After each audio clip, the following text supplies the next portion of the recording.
ওয়ারাজুলুন তাসাদ্দাকা ইখফান হাত্তা লা তা'লামা শিমালুহু মা তুনফিকু ইয়ামিনুহু,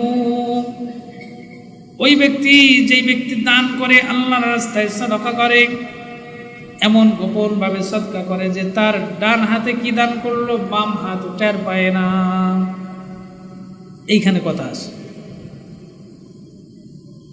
তাসাদ্দাকা ইখফাআন, গোপনে দান করতে বলছে। যে ব্যক্তি গোপনে দান করে, কেমন দান পায়? ডান হাতে দান করছে, বাম হাতে টের পাই নাই, বাম হাতে তো এমনি, হাতে তো এমনি টের পায় না। এইটা বলার উদ্দেশ্য, এটা বলার উদ্দেশ্য হলো মানুষ যখন দান করে, সাদকা করে, তার ভিতরে রিয়া আসে, মানুষ দেখানো আসে। দান করে তো মনের ভিতরে এরকম ভাব আসে যে আমি দান করছি, মানুষ আমাকে দানবীর বলবে, দানশীল বলবে, এরকম মনোভাব আসে। এজন্য বলা হয়েছে গোপনে দান করতে। তাইলে মানুষ আর কি করবে না, এই রিয়া মানুষের ভিতরে আসবে না যে মানুষ আমাকে দানশীল বলবে। কিন্তু যে ব্যক্তি ইখলাসের সহিত, খুলুসিয়াতের সহিত, তার নিয়াতে যদি খুলুসিয়াত থাকে, প্রকাশ্যে দান করা কিন্তু নিষেধ না। যার নিয়াতে খুলুসিয়াত আছে, সে ব্যক্তি যদি প্রকাশ্যে দান করে আর তার দানকে দেখে যদি আরো মানুষ উদ্বুদ্ধ হয়ে দান করে, তাইলে ওই মানুষটার দান করার কারণে তারে দেখে যে আরো মানুষ দান করল, এর একটা প্রতিদান, একটা আজর আল্লাহ পাক ওই প্রথম ব্যক্তিকে দিয়ে দিবেন। আল্লাহ তো বলছেন তোমরা দান করার ব্যাপারে প্রতিযোগিতা করো, একজন আরেকজনের থেকে বেশি দান করো, দানের ব্যাপারে, আল্লাহকে রাজি খুশি করার ব্যাপারে, জান্নাত পাওয়ার ব্যাপারে প্রতিযোগিতা করো, দুনিয়ার ব্যাপারে নয়। তো খুলুসিয়াত ইখলাসওয়ালা মানুষ যদি হয়, নিয়াত যদি ভালো থাকে, নিয়াতের ভিতরে যদি গলত না থাকে, তাইলে প্রকাশ্যে দান করার ফজিলত কি? এক মজলিসে বলছে যে এখন এই কাজে আল্লাহর রাস্তায় দান করতে হবে। তো এই মজলিসের ভিতরে যেই ব্যক্তি সর্বপ্রথম বলবে যে আমি দিলাম, তো ওই মানুষটার নিয়াত থাকবে যে আমি আল্লাহ এবং আমার আল্লাহর রসুলকে খুশি করার জন্য দান করছি, আল্লাহর জন্য। সাথে সাথে আমার দানকে দেখে যেন আরো মুমিনরা উদ্বুদ্ধ হয়ে দান করে, এই নিয়াত রয়েছে। তো তানার দেখা দেখি যতজন মানুষ দান করবে, তাদের এই দান করার কারণে একটা প্রতিদান, একটা আজর আল্লাহ পাক তাকেও দান করবে। কাকে? যে সর্বপ্রথম শুরু করছে, হিম্মত করছে। বুঝাইতে পারছি? তাইলে আরশের নিচে ছায়া পাইবে কোন ব্যক্তি? বলে যে ব্যক্তি আল্লাহর রাস্তায় খুলুসিয়াতের সহিত দান করবে, ইখলাসের সহিত, রিয়া থাকবে না, খুলুসিয়াত থাকবে। রব্বুল আলামিন যেই সম্পদ দান করছেন, ওই সম্পদ থেকে আল্লাহর রাস্তায় ব্যয় করবেন আল্লাহকে রাজি এবং খুশি করার উদ্দেশ্যে। এই মুখলেস দানকারী, এই খুলুসিয়াত ওয়ালা দানকারী, সাদকা করনেওয়ালা আল্লাহ পাকের খাস বান্দা হয়ে যায়। আর যেই মানুষগুলা আল্লাহ পাকের খাস বান্দা বান্দি হয়ে যায়, তো রব্বুল আলামিন ময়দানে মাশারে তাদেরকেও ভয়াবহতার সময় আরশের নিচে ছায়া দান করবেন। শুধু ছায়া দান করবেন না, এরপরে রব্বুল আলামিন তাদেরকে জান্নাতি বানাই দেবেন। কেমন প্রচণ্ড হবে, ভয়াবহতা কত কঠিন হবে, তার বর্ণনাও আল্লাহ পাক দিয়েছে। আমার কথা বোঝেন? অনেকে বোঝে না। আলোচনা হবে সূক্ষ্ম বিষয়, কঠিনভাবে খেয়াল করতে হবে, মনোযোগ দিয়ে, তাইলে বোঝা যাবে। আল্লাহ পাক বললেন, ইয়া আইয়ুহান নাসুত্তাকু রাব্বাকুম, হে মানুষ সকল, সকল মানুষদেরকে ডাক দিয়ে বলছে, ইত্তাকু রাব্বাকুম, তোমাদের রবকে ভয় করো। ইন্না জালজালাতাশ সাআতি শাইউন আযীম, নিশ্চয়ই কিয়ামতের ভয়াবহতা প্রচণ্ড হবে, প্রকট হবে, অনেক বড় হবে। সেই বড়টা ভয়াবহতা কেমন, তার বর্ণনা দিতে গিয়ে দুই একটা উদাহরণ দিয়েছেন রব্বুল আলামিন। আল্লাহ পাক বলেন, ইয়াউমা তারাউনাহা, সেই দিন দেখবে মানুষ, ইয়াউমা তারাউনাহা কুল্লু জাতি হামলিন হামালাহা, সেদিন মানুষ কি দেখবে? ইয়াউমা তারাউনাহা তাযহালু কুল্লু মুরদিআতিন আম্মা আরদাত, সেই ভয়াবহতার প্রচণ্ডতা এত বেশি হবে যে দুধ পান করানো মা, যেই মা দুধ পান করান বাচ্চাকে, অর্থাৎ যার কাছে ছোট বাচ্চা আছে বাচ্চাকে সে দুধ পান করায়, তাইলে বাচ্চার প্রতি তার কত মহব্বত, অনেক মহব্বত। এত মহব্বত থাকার সত্ত্বেও দুধ পান করানেওয়ালা মা তার সন্তানকে ভুলে যাবে, মনে থাকবে না যে তার সন্তান আছে।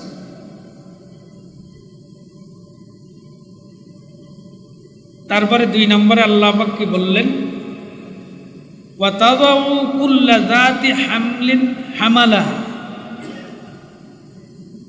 যেই মায়ের গর্ভের সন্তান আছে, এখনো সন্তান জন্ম লাভ করে নাই, গর্ভবতী মহিলা তার গর্ভপাত হয়ে যাবে, প্রচণ্ডতায় ভয়াবহতায়, কিয়ামতের ময়দানে। এটা কিন্তু কিয়ামতের ময়দানের বর্ণনা। ওয়াতারান নাসা সুকারা, তোমরা মানুষদেরকে দেখবে, খেয়াল করবে যে তারা নেশাগ্রস্ত নয়, হুঁশহারা হয়ে গেছে। নেশা করলে হুঁশহারা হয়ে যায় না? মদ খায়, গাঁজা খায়, হুঁশহারা হয় না? আবল তাবল বকে না? তো কেমন যেন মানুষদেরকে দেখলে মনে হবে ওরা হুঁশহারা হয়ে গেছে, ওরা নেশাগ্রস্ত, ওরা মাল খাইছে, মাল খাওয়া বুঝেন, মদ খাইছে। আল্লাহ পাক বলেন এরপরে, ওয়ামাহুম বিসুকারা, কিন্তু আদেও তারা নেশাগ্রস্ত নয়, তারা নেশাগ্রস্ত করে নাই। কিয়ামতের ময়দানের ভয়াবহতা প্রচণ্ডতা এত বেশি যে মানুষের হালাত এরকম হবে। আরো অনেক বর্ণনা আছে, আল্লাহ পাক কালামের ভিতরে বলছেন, যেই দিন সূর্য মানুষের মাথার কাছে চলে আসবে। এখন সূর্য কত দূরে আছে বিজ্ঞান বলে 9,30,00,000 মাইল দূরে আছে। সূর্যের উল্টো পিঠের তাপ, তাই জমিনে মানুষ সহ্য করতে পারে না, তাইলে মাথার কাছে আসলে তার হালাত কি হবে? এই ভয়াবহতা বর্ণনা করে বলতেছেন, ওই দিন 7 শ্রেণীর মানুষ যারা আল্লাহর পরিবারের মানুষ হবে, এটা আমি বলতেছি আর কি। 7 শ্রেণীর মানুষ যারা কি হবে? আল্লাহর পরিবারের মানুষ হবে, আল্লাহর খাস বান্দা হবে। যেই খাস বান্দাগুলোকে, বান্দিগুলোকে রব্বুল আলামিন খাস বান্দাবান্দি হওয়ার কারণে তার আরশের নিচে ছায়া দান করবেন। এখন আরশের নিচে ছায়া দান করবেন মানে শুধু আরশের নিচেই ছায়া দান করবেন এটা নয়, আরশের নিচে ছায়া দান করে আবার কি জাহান্নামে দিয়ে দিবেন এটাও নয়। এই খুচরো কথাগুলো কেন বলতে জানেন? বোঝার জন্য, অনেকে বোঝে না। আরশের নিচে ছায়া তো দিবেন, এরপরে খাস মেহমানদেরকে প্রথম কি করে?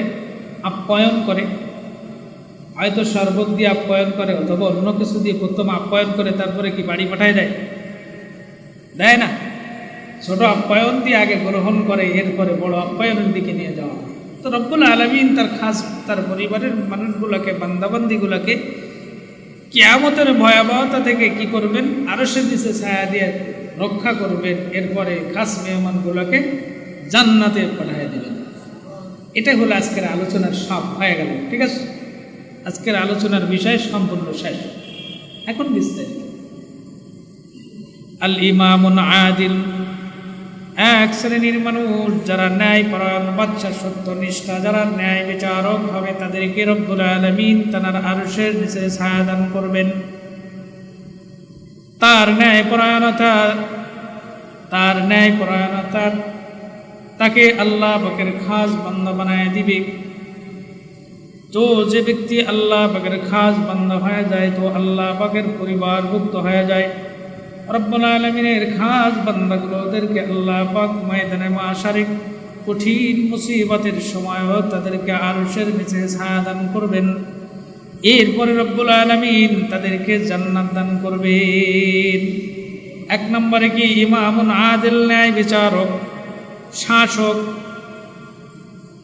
2 নম্বর শাবুন নাশা ফি ইবাদাতিল্লাহ, যুবক বয়সের আবেদ, যারা যৌবন বয়সে রব্বুল আলামিনের গোলামি করছে, যুবক বয়সে যারা ইবাদত করছে, বندگی করছে, এদেরকে রব্বুল আলামিন আরশের নিচে ছায়া দান করবেন। কেননা যৌবন বয়সের যৌবনের চাহিদা থাকার সত্ত্বেও এই মানুষগুলা সেগুলোকে উপেক্ষা করে আল্লাহ পাককে বেশি প্রাধান্য দিয়ে রব্বুল আলামিনের আবেদ হয়ে গেছে, গোলামি করছে। কেমন যেন তাদের মনকে আল্লাহ পাকের জন্য নিবেদিত করে দিয়েছে, আর তাদের মনকে, তাদের কলবকে আল্লাহ পাকের জন্য নিবেদিত প্রাণ করার কারণে সে ব্যক্তি আল্লাহ পাকের খাস বান্দাবান্দি হয়ে গেছে। আর এই মানুষগুলা আল্লাহ পাকের খাস বান্দাবান্দি হওয়ার কারণে রব্বুল আলামিন ময়দানে মাশারে কঠিন মুসিবতের সময় আরশের নিচে ছায়া দান করবেন, এরপরে তাদেরকেও জান্নাতি বানায় দিবেন। 3 নম্বর, ওয়ারাজুলুন কলবুহু মুআল্লাকুন ফিল মাসাজিদ। 3 নম্বর, ওই ব্যক্তি, যেই ব্যক্তি কলবটা মসজিদের সঙ্গে লটকানো থাকে, অন্তরটা মসজিদের সঙ্গে লটকানো থাকে, দুনিয়ার সব কাজ করে কিন্তু কলব অন্তর মসজিদে থাকে। একজন মানুষ 24 ঘন্টা সর্বসময় সর্ব অবস্থায় মসজিদে পড়ে থাকলে কিন্তু চলে না, কারণ আবেদের ইবাদতের জন্য খোরাকের প্রয়োজন আছে। দেহ যদি না চলে তো ইবাদত কেমনি করবে? এই জন্য দেহকে পরিচালনার জন্য রুজির ব্যবস্থা করা, এর জন্য দুনিয়ায় ছড়ায় পড়া ইনকাম করা, এই হাজাতের জন্য বাইর হয় কিন্তু কলবটা মসজিদে থাকে। এই মানুষকেও আল্লাহ পাক তার খাস বান্দাবান্দি বানায় ফেলবেন, আর খাস বান্দাবান্দিদেরকে আল্লাহ পাক ময়দানে মাশারে আরশের নিচে ছায়া দান করে জান্নাতি বানায় দিবেন। এগুলো আলোচনা হয়ে গেছে। 4 নম্বরে রব্বুল আলামিন কোন মানুষদেরকে, কোন শ্রেণীর মানুষদেরকে আরশের নিচে ছায়া দান করবেন? আল্লাহর নবী হাদিসের ভিতরে ইরশাদ করেন, ওয়ারাজুলান তাহাব্বা ফিল্লাহি ইজতামা আলাইহি ওয়া তাফাররাকা আলাইহি। 4 নম্বর, ওই শ্রেণীর মানুষদেরকে আল্লাহ পাক আরশের নিচে ছায়া দান করবেন ওই 2 ব্যক্তি যারা একে অপরকে মহব্বত করে, ভালোবাসে আল্লাহর জন্য, আবার একজন আরেকজনের সঙ্গে শত্রুতা পোষণ করেও আল্লাহর জন্য।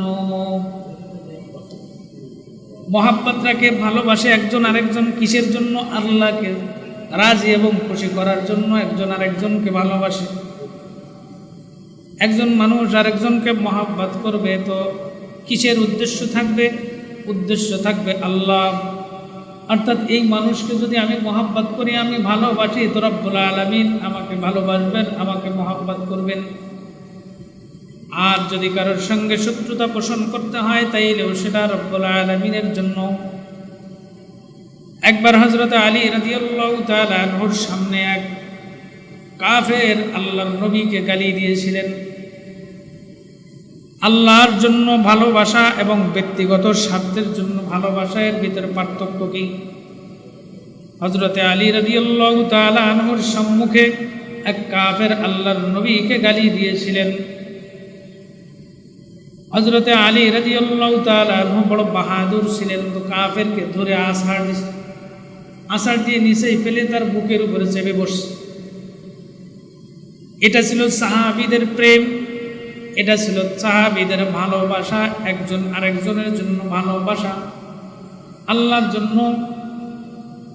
রসুলকে গালি দিয়েছে তো রসুলের প্রতি ভালোবাসা এত বেশি যে কাফেরকে ধরে আছাড় দিয়েছেন। এরপর তাকে হত্যা করবেন, তরবারি হাতে নিয়ে প্রস্তুত হয়ে গেছে।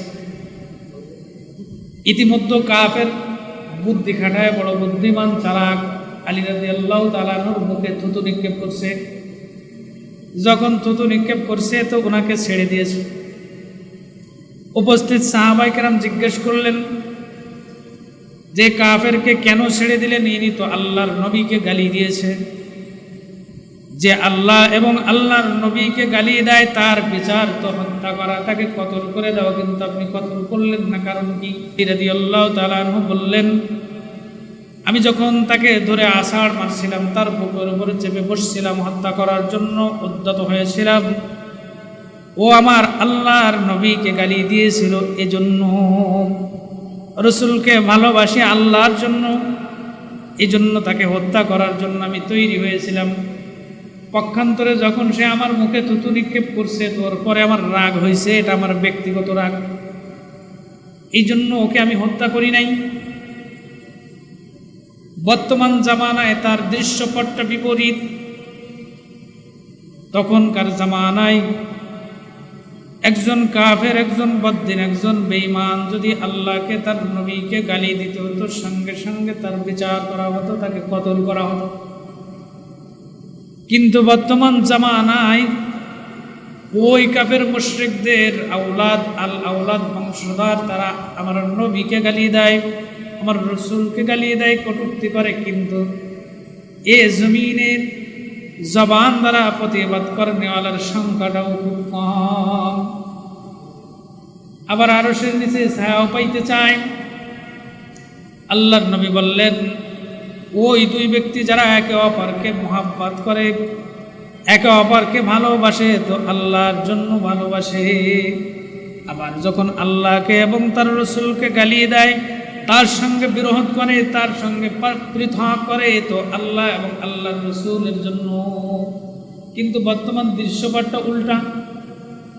আল্লাহ এবং তার নবীকে গালি দিয়েছে তো প্রতিবাদ করেনেওয়ালা নাই। পক্ষান্তরে একজন আরেকজনের সাথে শত্রুতা পোষণ করে ব্যক্তিগত কারণে, ব্যক্তিগত আক্রোশ। একজনের পরে রাগ হয়েছে, তার ক্ষতি করতে হবে, এটা ব্যক্তিগত রাগের কারণে তার থেকে পৃথক হয়ে যায়।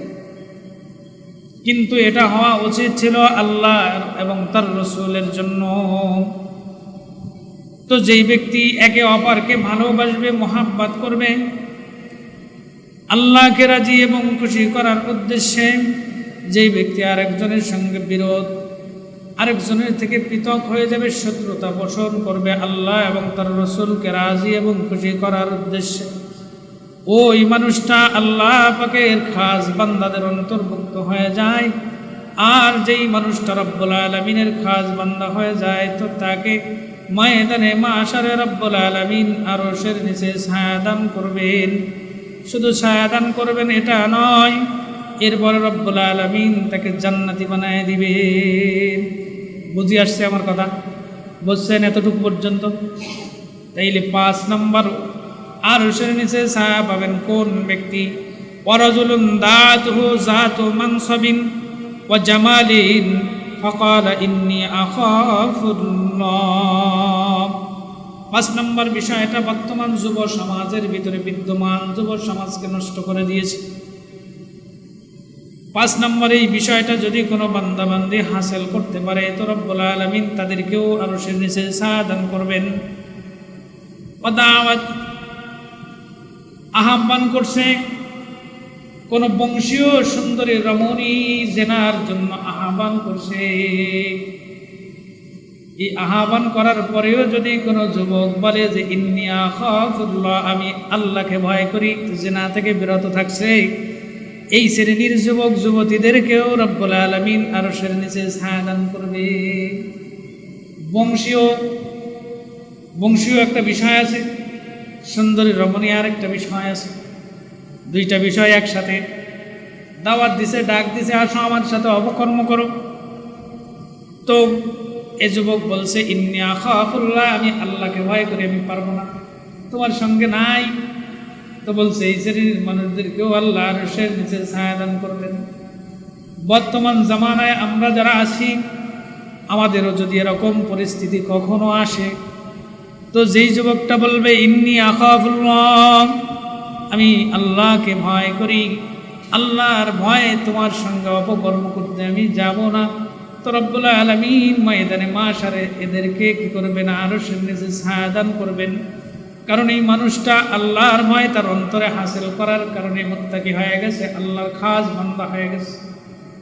রব্বুল আলামিনের খাস বান্দাবান্দি হওয়ার কারণে, রব্বুল আলামিনের খাস বান্দাবান্দি হওয়ার কারণে আল্লাহ পাক তাদেরকে আরশের নিচে ছায়া দান করবেন। শুধু তাই নয়, রব্বুল আলামিন তাদেরকে জান্নাতি মেহমান বানায় দিবেন। বিসমিল্লাহির রহমানির রহিম। ওয়া আম্মা মান খাফা মাকামা রাব্বিহি ওয়া নাহান নাফসা আনিল হাওয়া ফাইন্নাল জান্নাতা হিয়াল মাওয়া।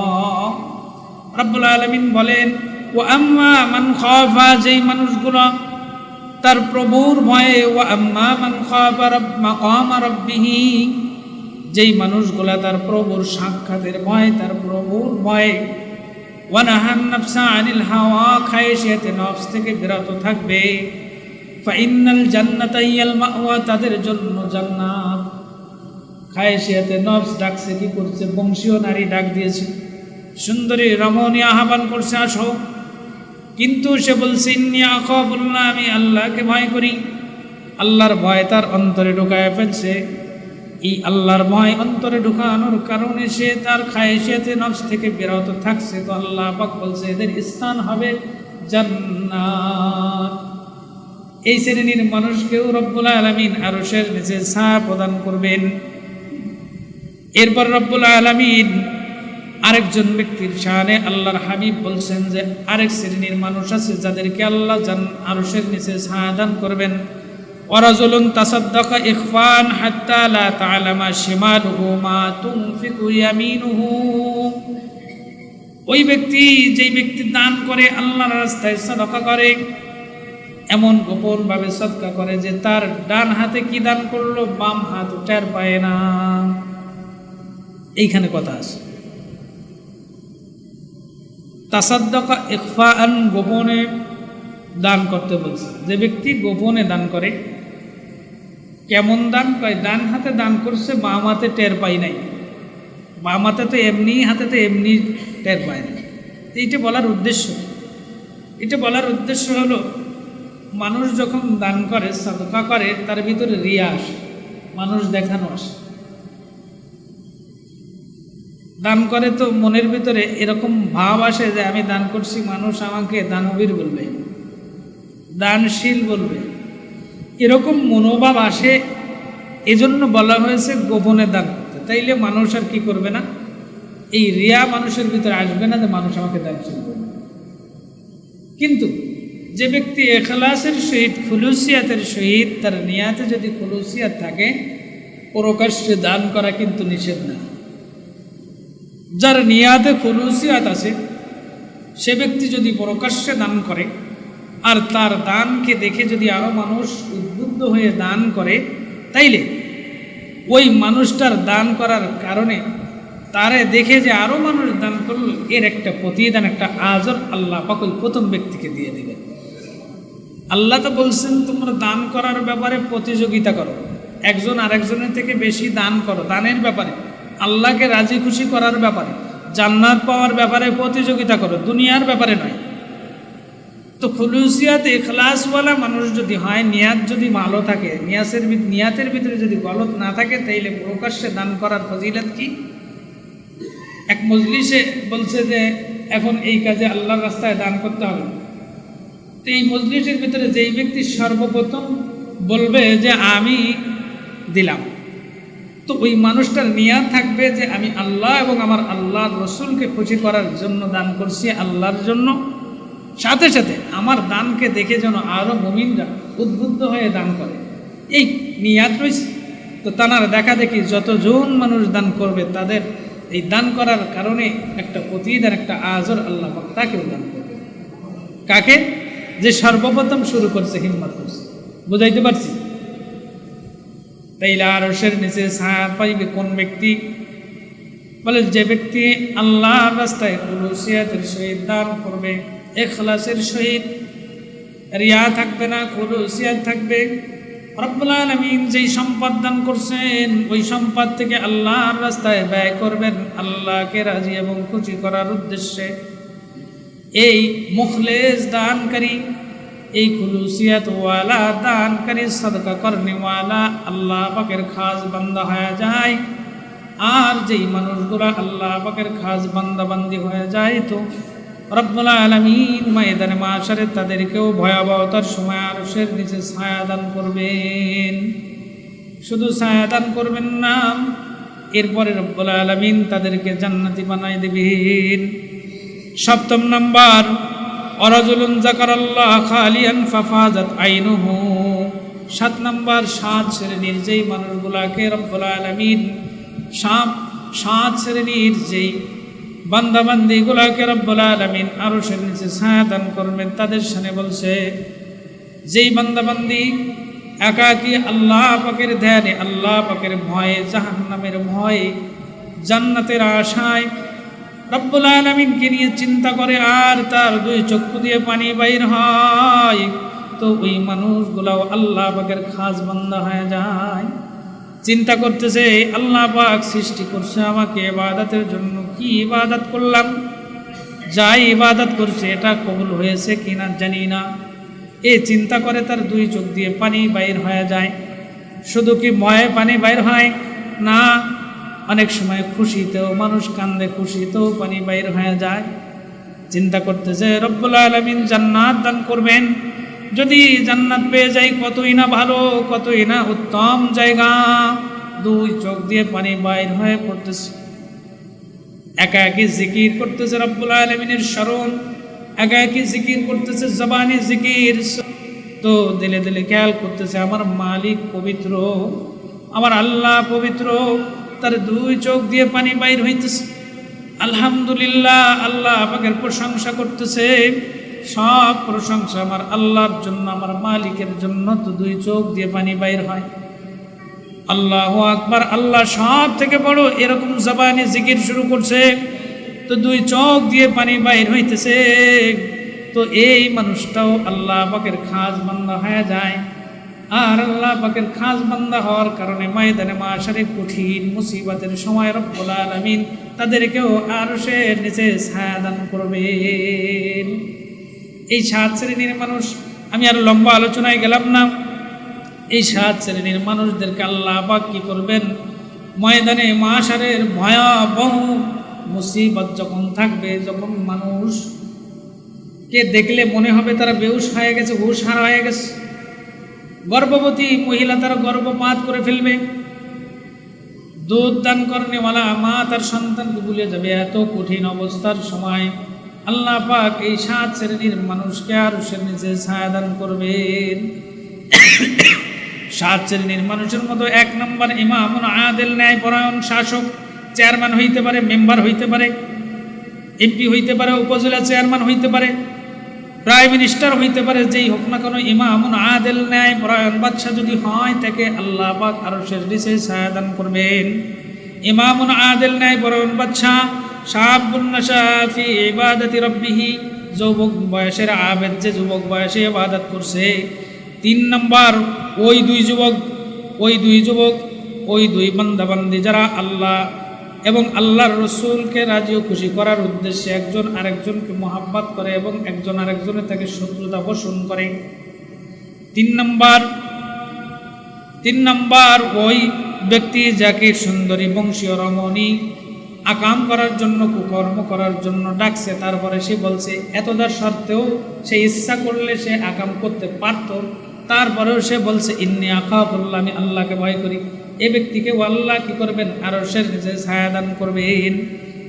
আরেকজন ব্যক্তি হলো রজুলুন তাসাদ্দাকা ইখফান, মুখলেস, দান করনেওয়ালা, খুলুসিয়াতওয়ালা, দান করনেওয়ালা। এই ব্যক্তিকে আল্লাহ পাক আরশের নিচে ছায়া দান করবেন। 7 নম্বর ওই শ্রেণীর মানুষকে ছায়া দান করবেন যারা আল্লাহ পাকের স্মরণে 2 চোখ বেয়ে বেয়ে পানি পড়ে। এই মানুষগুলাকেও রব্বুল আলামিন আরশের নিচে ছায়া দান করবে। এখন কথা হলো, এই গুণ অর্জন করছে, আল্লাহ আরশের নিচে ছায়া দিবেন, কিন্তু এখানে কথা আছে রব্বুল আলামিনের ফরজ বিধান, ওয়াজিব বিধান সহ গুরুত্বপূর্ণ যত বিধান আছে এই বিধান মান্যওয়ালা হইতে হবে। আল্লাহ পাকের ফরজ বিধান, ওয়াজিব বিধান সহ গুরুত্বপূর্ণ বিষয়গুলো মান্যওয়ালা হয়েছে। তো এই মানুষগুলোর ভিতরে এই 7 শ্রেণীর মানুষকে আল্লাহ পাক আরশের নিচে ছায়া দান করবেন। এরপরে এদেরকে রব্বুল আলামিন জান্নাত দান করে দিবেন। আমা তাওফীকি ইল্লা বিল্লাহ। আজকের আলোচনা এই পর্যন্ত শেষ। সঙ্গে সঙ্গে কিছু